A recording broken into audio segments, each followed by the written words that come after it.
Go back to the campaign trail, and specifically Wisconsin. Tuesday's a big day. What is the pulse of voters in Wisconsin? Is polling going to prove true, or will we be surprised by the outcome? Jessie Opoyen is a political reporter with the Capital Times. She has been getting a front row seat for the drama that's developing between the very popular governor there and the Republican frontrunner, Donald Trump. Jessie, welcome. Thank you so much for joining us. Thank you for having me on. First and foremost, I do want to get your reaction and what has been really the political fallout of the political fight between Donald Trump and, like I said, the very popular Governor Scott Walker there. Who has come out on top in that fight?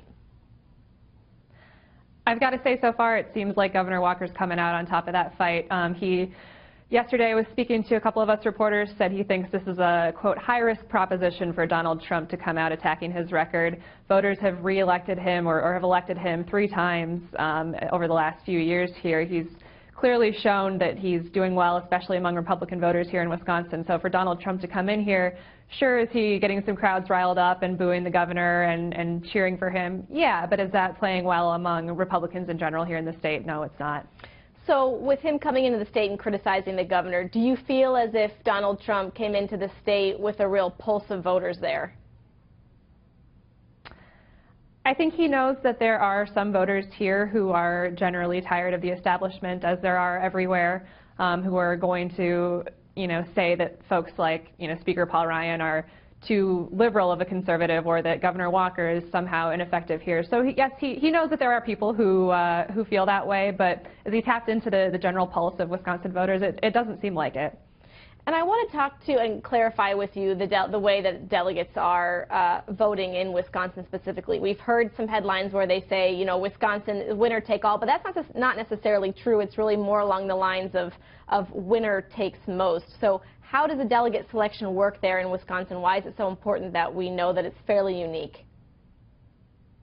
Sure, and it's different for the two parties. So for the Republican Party, it is generally a winner-take-all system, but there's also some delegates that are apportioned by congressional district, which is why we see the possibility of someone like John Kasich maybe doing well in a more moderate or liberal-leaning congressional district and being able to pick up a little bit of support there. On the Democratic side, it's a little more complicated. There's some aspect of pledged delegates of winner-take-all. That's the majority of the delegates, but then there are also 10 superdelegates who are unpledged and can go how they choose. Right, and without getting too much into the weeds, if Bernie Sanders does end up winning Wisconsin, there will still be quite a few delegates, almost half, that will go to Clinton. Is that correct? Yes, a win for Sanders here symbolically is a good thing for him, but in terms of numbers, may not make that huge of a difference for him. Okay, and as you've been out talking to some of the constituents there, what are voters looking for in Wisconsin in a candidate? I think you've probably heard this already quite a bit, but civility is huge here in Wisconsin. We value a civil, intelligent political discourse here. Voters want to talk about real issues. They want to talk about jobs. They want to talk about the economy. They want to see a plan for how the candidate's really going to, get the economy back on track. We've seen, obviously, a slight recovery, and that's going well, but they want to know what they're going to do to continue to promote that. Education is big. People want to talk about trade policies, but they want to get into the real issues, and they want candidates to do so in a civil, respectful way. You talk about civil discourse. I want to ask you, being on the ground, what the fallout was after we saw Donald Trump speaking to a number of conservative radio hosts. I believe it was 3, and they were very public about being, hashtag never Trump. And there were some very awkward exchanges. A lot of them went viral. I want to ask you, what was the fallout from that? You said the voters there do want civil discourse, and they do want to talk about issues. What was the reaction there?